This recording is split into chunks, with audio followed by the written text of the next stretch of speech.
জুলাই আন্দোলনে কুষ্টিয়ায় ৬ জন হত্যা মামলায় হাসানুল হক ইনুর বিরুদ্ধে মামলার রায় পড়া চলছে। সরাসরি যাচ্ছি আন্তর্জাতিক অপরাধ ট্রাইব্যুনালে। The evidence of knowledge of the ongoing state operation. এটাতে ওনার একটা শব্দ আছে, on the most striking features of the conversation is the accused detailed awareness of the development occurring throughout the country. He demonstrate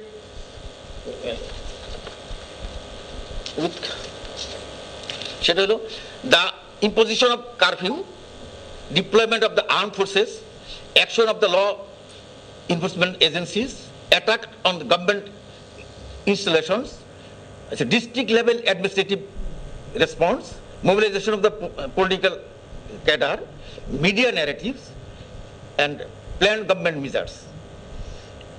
আমাদের তৃতীয় সাবজেক্টে আছে evidence relevant to abatement.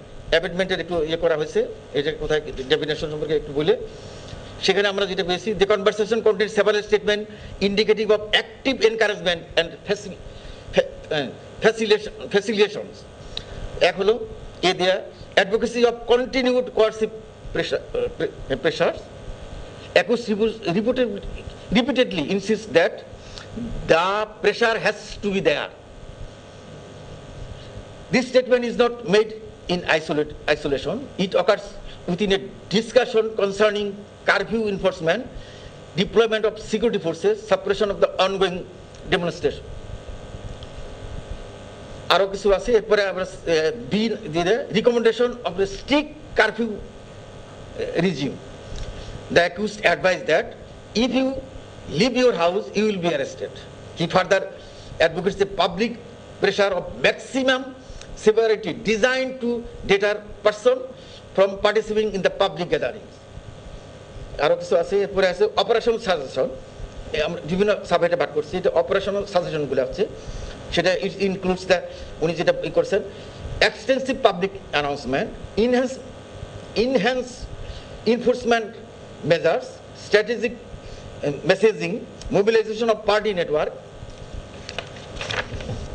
occupation of public spaces. Such advice constitute assistance and facilitations. এরপরটা হলো moral encouragement. উনি বলছেন, আমি মাঝখানে আর কি না পড়ে, I think the decision was very correct.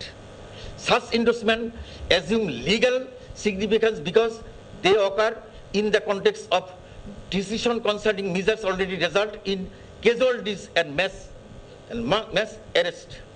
The tribunal therefore find July আন্দোলনে কুষ্টিয়ায় ৬ জন হত্যা মামলায় হাসানুল হক ইনুর বিরুদ্ধে মামলার রায় পড়া চলছে। আমরা এতক্ষণ সরাসরি যুক্ত ছিলাম আন্তর্জাতিক অপরাধ ট্রাইব্যুনাল থেকে।